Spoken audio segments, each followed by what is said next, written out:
Hi, my name is Jason Impey and you're watching Tales of Terror 1 and 2, which is actually a collection of my early short films, which is an interesting piece of work because it actually allows you to see the different styles and techniques I played with, which led on to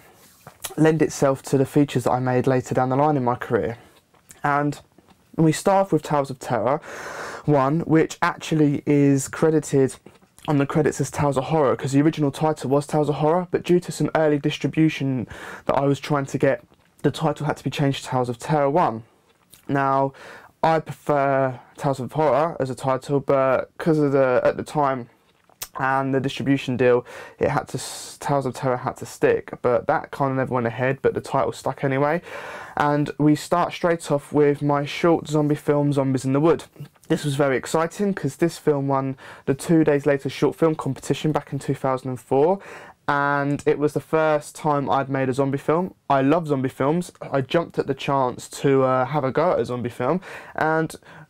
I didn't enter this till last minute, so actually we spent 16 hours making it. You're supposed to spend 48 hours, but we went in with 16 hours from the concept to the final edit. We stayed up through the night, we did loads of cool stuff, and it won a certificate for best film, and it sent me to Rain Dance to do a producer's course for free. So this is a really cool special film to me. And the second film is Zombies in the Wood 2. Now basically what happened there is the competition, the festival, got in touch with me and asked if I'd like to do another film for the 2005 competition. So I jumped at the chance to do another film, and I thought it'd be quite funny and a bit of a comic to do a sequel, but I also wanted to return to the zombie genre because I had so much fun in the first one. So we created a sequel, and I made a sequel, which is very interesting because actually you can see within that year the kind of the better technique and style I've picked up, and how I've progressed, but also how, you know, I am playing with the same kind of film but in a different way. So it's just an interesting view there. We're then followed by Beast, which I'm really glad is included on this DVD because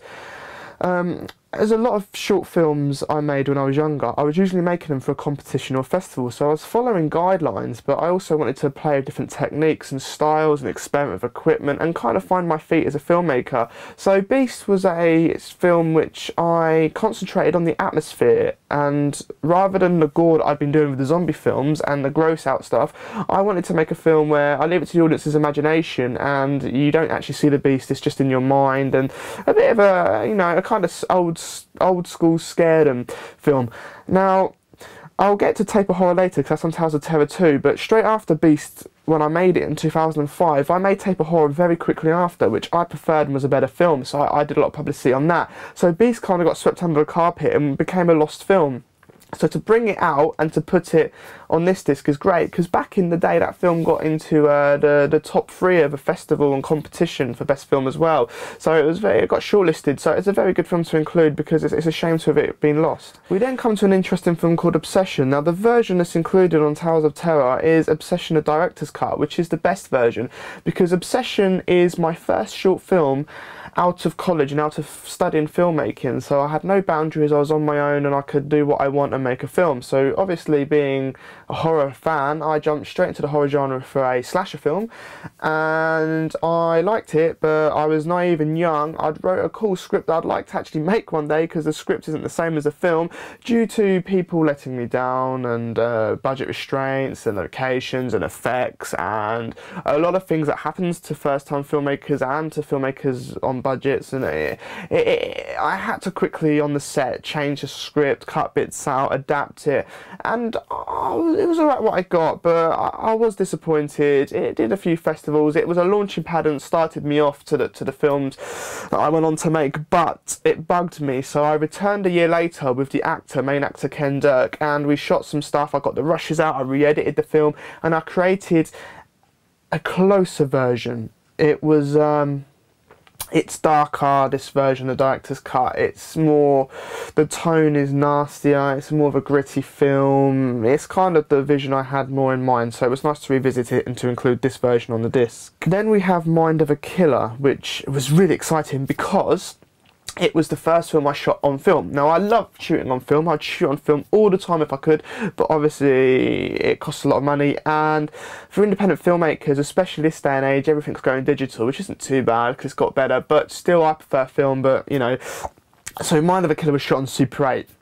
which was a great experience. It was shot on Halloween, the 31st of October 2005, which is a nice bit of trivia, and it was really an experimentation film, and it was me playing about with some techniques and playing on film, which I was really happy about at the time, and it's actually gone on to do some quite cool art festivals and gain a bit of recognition through that, so it's an interesting piece of work there. Then we have Conscience, which is a film that I produced and wrote, and I explored my acting roots more, and I star in this one, and it's not so much a horror film, it's more of a psychological drama, but it obviously has horror themes because I'm basically a serial killer in it, so it's borderline, but it was an interesting film to include because it is it's a different side of me in filmmaking, if you like, and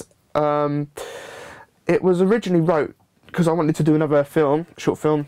and it was a festival. It was going to be a Super Shorts 5-minute film festival, but the script I wrote was 10 minutes, so we shot the script and then we cut a 5-minute version for the festival, but obviously my heart is more in the 10-minute version as the producer, and I've included that version here, so it's the uncut version, which is to me the best version. And then we have two short films. We have Haunted, which is a really cool film actually, because again, it was another competition piece, but I thought, right, I'm gonna take an opportunity to do another film and to do a kind of different film. So I did that style of filmmaking where the camera's the first person, we're actually filming it as if it's real. It wasn't done so much back then because this was 2005, it's become a lot more common now, but nevertheless it's a cool little film because I like it because it's short and it's straight to the point, and it's a ghost film, so it's a bit different for me again. And then the next film is called Hitman, which is more of an experiment film for camera settings and also some equipment, so this was a little practice kind of film if you like, but it was interesting because again I was exploring a kind of drama action film but with a Hitman theme, so murder, rednecks, that kind of stuff that you normally see in my films is there, but it was just an interesting piece to play around with and I thought it'd be nice to include. Lastly, on Tales of Terror 1 is a film called The Long Haul, which I collaborated with a filmmaker called Mark Lewis, who I studied at college with originally when I first started college filmmaking, and I thought I'd produce a short film for him because he wanted to make a film. I was a director of photography on it, and I play the monster in it, and Mark interested me, his vision interested me, how he pitched it to me, and it was different, and working with someone like Mark, it was just I could try something different. It wouldn't be the same old style that people were so familiar with by now of my work. So I thought it'd be a nice ending to just show something quite different.